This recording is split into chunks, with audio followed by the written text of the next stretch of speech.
गोकुलनन्दन गोविन्द गोविन्द हरि गोविन्द गोकुलनन्दन गोविन्द नित्य निर्मल गोविन्द मिलमेघ श्याम गोविन्द पुराण पुरुष गोविन्द पुण्डरीकाक्ष गोविन्द गोविन्द हरि गोविन्द गोकुलनन्दन गोविन्द गोविन्द हरि गोविन्द गोकुलनन्दन गोविन्द नन्दनन्दन गोविन्द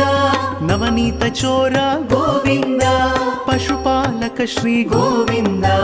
पाप विमोचन गोविन्द